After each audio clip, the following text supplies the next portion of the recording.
Every day, you flip on the faucet to your sink or shower and make carefree use of the clean water supply available to a great majority of the people in developed countries such as the United States.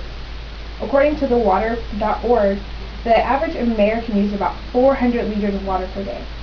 However, while many of us have access to clean water, just over 1 billion people in the world do not have access to safe water. While the world's population has tripled in the 20th century, the use of renewable water resources has grown by sixfold. According to the World Water Council website, within the next 50 years, the world population will increase about another 40 to 50%. And this population growth, combined with industrialization and urbanization, will result in increasing demand for water and will have serious consequences on the environment. Now that I've given you just a slight peek at the disparity of the clean water availability and an outlook on the future usage of water, I will go on to discuss the main problems that lay at heart within the global water and sanitation crisis, and then I will discuss a few of the solutions that are being put into play today. So there are two main problems that lie at heart with the global water and sanitation crisis. The first issue is that close to 1 billion people lack access to safe drinking water and sanitation. Already there is more wastewater generated and dispersed today than at any other time in the history of our planet. More than 1 out of 6 people lack access to safe drinking water, namely 1.1 billion people, and more than 2 out of 6 people lack access to sanitation, namely 2.6 billion people. And nearly 3,900 children die every day from waterborne diseases. And one must know that these figures represent only people with very poor conditions, and in reality, these figures should be much higher. According to the water.org, 2.5 billion people lack access to improved sanitation, including 1.2 billion people who have no facilities at all. And the majority of illnesses in the world are caused by fecal matter. And many people in underdeveloped countries have to go and collect water from large lakes and rivers and streams, and the water in turn looks like this. It's very unsafe and very unhealthy to drink. And it's estimated that improved sanitation facilities could reduce diarrhea-related deaths in young children by more than 1/3. And if hygiene promotion is added, such as teaching proper hand washing, deaths could be reduced by 2/3. It would also help accelerate economic and social development in countries where sanitation is a major cause of lost work in school days because of illness. And the second issue that lies at hand with the global water and sanitation crisis is the fact that water resources are becoming scarce. And the first aspect of this issue is the agricultural crisis. Although food security has been significantly increased in the past 30 years, according to the World Water Council website, water withdrawals for irrigation represent 66% of the total withdrawals and up to 90% in drier regions.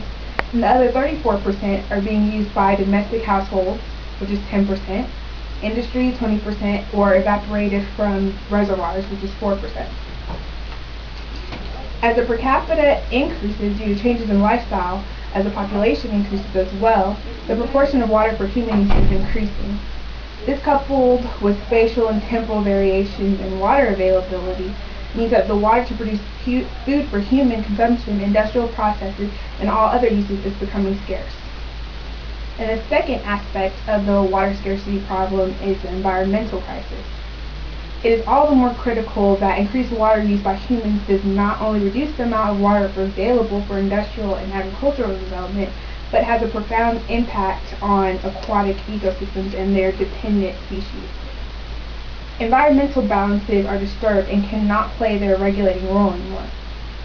Growth in human populations, increasing consumption, infrastructure development, poor land use, and massive use of pollutants in water all threaten ecosystems that function to produce our fresh water resources.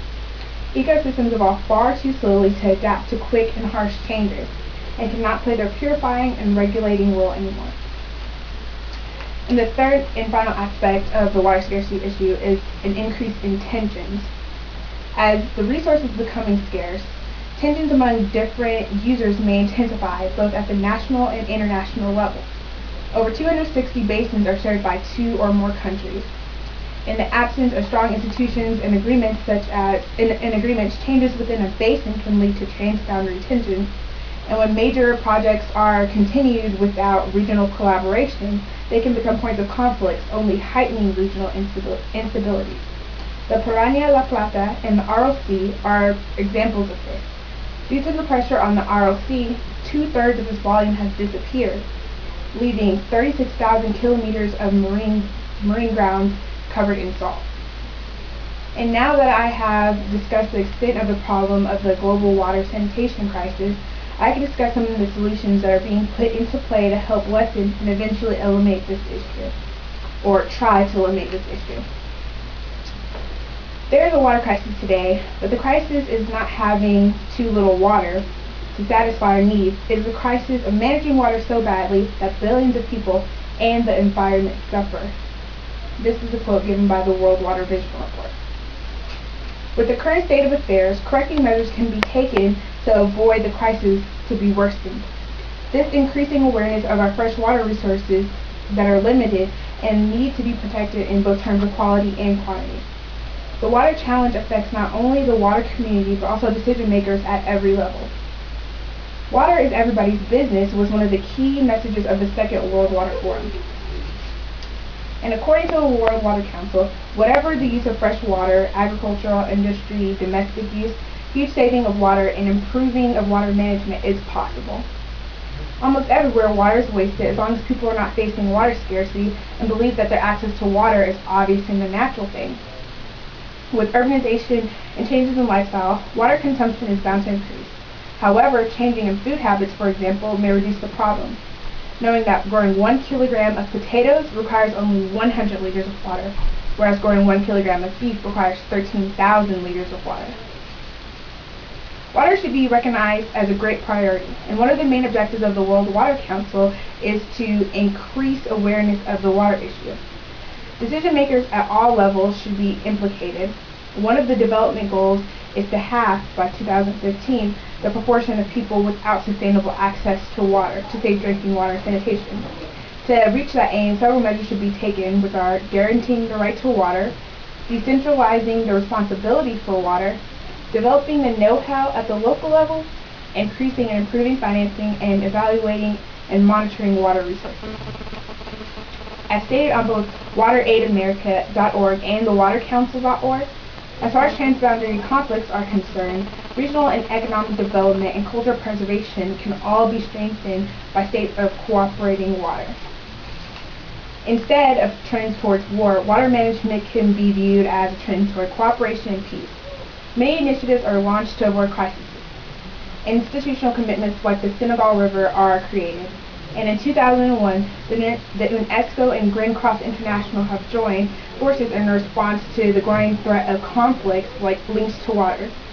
They launched a program to promote peace in the use of transboundary water resources by addressing conflicts and fostering cooperation among states and stakeholders. In summation, the global water and sanitation crisis is a major one that affects almost 1 billion people, due to the fact that these people lack access to safe drinking water and the fact that water resources are becoming scarce. There is no way to completely eliminate all of the global water and sanitation crisis issues, but there are several solutions being implemented to reduce the impact of this crisis. Although you may have access to what you think is an unlimited supply of clean water, there are many across the globe who do not have the same privileges.